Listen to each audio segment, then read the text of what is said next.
Diversity among students is a prevalent issue in today's classroom. Multiculturalism is an important component that should be incorporated into the classroom to make it successful for all students. In doing this, a teacher should make oneself culturally aware in order to best address the needs and the strengths of all students in the classroom. According to Brown, Jeffy, Cooper, and Jewell, the United States is a diverse country with constantly changing demographics. The noticeable shift in demographics is phenomenal among the school-age population. Racial and ethnic minority students consisted of 44% of the total public school population in 2007. This percentage is a 22% increase from 1972, as the percentage of white students in public schools showed a 22% decrease from 78 to 56% of the population. In order to effectively accommodate for the diverse students in our classrooms, teachers should employ pedagogical strategies that reflect multiculturalism. Effective teachers should ask themselves the following question: can multicultural education and culturally relevant pedagogy be used to increase student interest in social studies? It is important for the multicultural teacher to understand the complexities that are involved in diverse and multicultural classrooms. The public school classroom is becoming increasingly more diverse, serving students from a wide range of backgrounds. The teacher should first understand what diversity is, recognize its prevalence in his or her classroom, and then be able to apply multicultural concepts in order to best accommodate for all types of students. In his article, Supervising Across Cultures, Navigating Diversity and Multiculturalism, Roper states, multiculturalism refers to a person's capacity to successfully manage relationships and complex interactions with individuals from various cultures. The effective teacher should cultivate an environment in which all students, no matter their background, can feel as if they are accepted, appreciated, and given what they specifically need in order to succeed. Roper later states, the concept of multiculturalism suggests that individuals are comfortable interacting and communicating with individuals from a variety of cultures. Multiculturalism also implies that multicultural skills can be developed by exploring one's own cultural assumptions, gaining understanding of the worldview of others, and developing appropriate behaviors and expressions to reflect one's knowledge of other cultures. He continues, in an effort to see every person as just another human being, teachers can fail to recognize attributes that are significant in a student's approach to relationships and organizational life. This further illustrates the need for a teacher's awareness of his or her classroom so that he or she can individualize accordingly. Banks and Banks, educational researchers of Ohio State University, have conducted several studies and published several works regarding multicultural education and the integration of culturally relevant pedagogy in the classroom. They have identified several effective components that can be implemented in a multicultural classroom. One that they discuss with high importance is equity pedagogy. They define equity pedagogy as a teaching strategy or classroom environment that helps students from diverse racial, ethnic, or cultural groups attain the knowledge, skills, and attitudes needed to function effectively within and help create and perpetuate a just, humane, and democratic society. This suggests that it is important to not just directly teach concepts by themselves, but to incorporate skills that require the students to reflect on what they are learning. Banks and Banks also state that students should learn to know reflectively, to care deeply, and to act thoughtfully. An important component of equity pedagogy is the context in which this is implemented. In the discussion of how to integrate multiculturalism into content integration and assessment, Banks and Banks also claim, equity pedagogy is student-focused. It incorporates issues, concepts, principles, and problems that are real and meaningful to students. Teachers who embrace equity pedagogy assume that all students can learn. They work to develop student potential and to create a classroom environment that is encouraging and filled with opportunities for success. Banks and Banks also stated, teachers who are skilled in equity pedagogy are able to use diversity to enrich instruction instead of fearing or ignoring it. Equity pedagogy discourages the role of the teacher as being the sage on the stage, but rather someone who pushes students toward making their own inferences and knowledge, allowing them to create a deeper understanding that they can relate to their own diverse experiences and backgrounds.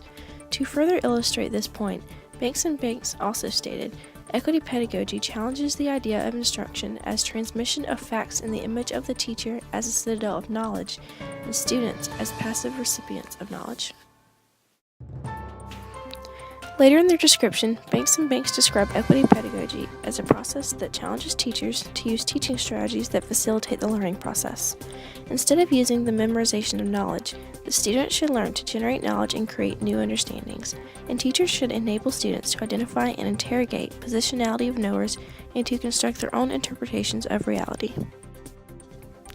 The teacher should integrate the skills of critical thinking and reflection so that students can engage in higher order thinking that involves interrogating, developing, generalizing, and other real-life skills. This point is emphasized when Banks and Banks state, equity pedagogy creates an environment in which students can acquire, interrogate, and produce knowledge and envision new possibilities for the use of that knowledge for societal change. Incorporating multiculturalism and equity pedagogy into the diverse classroom helps students who are diverse from their peers to not only experience a classroom within the context in which they are the most comfortable, but also be given the means to develop oneself into an individual who can make a difference in his or her community. In a classroom that is conducive for the diversity of students and utilizes multiculturalism, the teacher should recognize the importance of social interactions between students and between the students and the teacher. In their article, Banks and Banks also discuss the importance of social learning and the impact of learning through social interactions. Banks and Banks state, implementing equity pedagogy requires teachers to understand how students perceive social interactions with their teachers, what they learn from them, and the extent to which students perceive their teachers as caring persons. In order for all students to be able to equally interact with one another and with one's teacher, they must feel accepted and appreciated. This provides the student with the opportunity to be more actively engaged in interactions with other students. If the student is comfortable in his or her learning environment, then he or she will be more likely to participate in social learning situations in which they are able to contribute equally along with the other students. Banks and Banks exemplify the importance that is placed on social learning through the use of learning centers. Regarding learning through social interactions, Banks and Banks also state, learning centers suggest that students can legitimately engage in different activities, that students are the focus of the classroom, and that learning can be interesting and rewarding. For example, they can be incorporated into social studies content, in which events of history are discussed in groups, different aspects of cultures are explored through centers throughout the classroom, opposing sides of historical battle are discussed through a debate of two different groups of students, or any other activity that includes discussion and active participation among all students.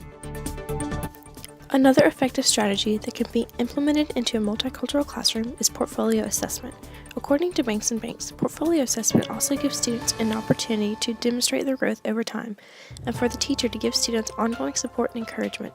Students can use portfolios to document the complexity and individuality of their work and to reflect on their progress in areas that need improvement.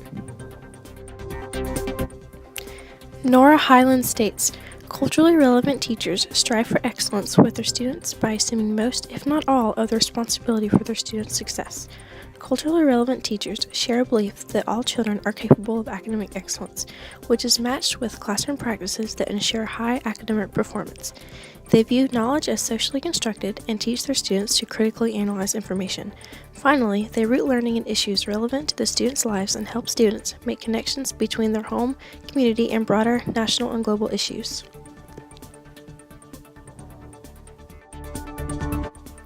A teacher should make one's pedagogy culturally relevant in a way that is most beneficial for the students in his or her classroom. It is important for a teacher to know the students in the classroom well and implement practices that are most effective in helping them to succeed. One way that teachers can implement culturally relevant pedagogy that helps students to be able to make connections between their home community and the one in which they are currently living is to integrate children's literature that presents social studies material and allows students to be able to relate to it based on their own experiences and in a way that they can be interested. There are many pieces of literature that teachers can use. This includes, but is not limited to, Daniel Boone and the Exploration of the Frontier by Richard Kuzar. This addresses a topic that is frequently addressed in the elementary social studies classroom. It is a biography about Daniel Boone, including a chronological timeline of the historical events of his life. This can be integrated into a social studies lesson about Daniel Boone or when discussing frontier exploration or pioneering. There are depictions of maps, historical documents, letters, and photographs that the readers can see to be able to gain a stronger understanding of the events of this time period and event. Because of the vivid colors and kid-friendly illustrations, the young students are able to become more interested in the story and more easily make connections with the historical content that relates to it. Another example in which the theme of multiculturalism can be exemplified in a story is A Long Way to Go, A Story of Women's Rights to Vote by Zibby O'Neill. This book is especially helpful when discussing topics that pertain to suffrage, civil rights, women's rights, and in this case, a woman's right to vote. This book tells a story of a young girl named Lila who struggles with the restrictions that are placed on women during this time period and the attitude that people tend to have regarding women's abilities or inabilities. This is exhibited when her grandmother clashes with her father when they have a disagreement over the rights that women should have. During the story, Lila is also able to see her grandmother fight for her rights and the things that she believes she should be entitled to. This story is told from the point of view of a young girl of a similar age to the elementary age student and her experience with women's suffrage. Let's take a moment to remember our topic in question. Can multicultural education and culturally relevant pedagogy be used to increase student interest in social studies? Because of the rate of diversity that is continuously increasing, every classroom will contain students from a variety of populations, representing diversity of race, ethnicity, socioeconomic status, gender, and others. The effective teacher should be able to recognize this in his or her classroom and implement culturally relevant pedagogy that allows all students to be able to learn and make the content more meaningful to them. Banks and Banks to conclude, when effectively implemented, equity pedagogy enriches the lives of both teachers and students and enables them to envision and to help create a more humane and caring society.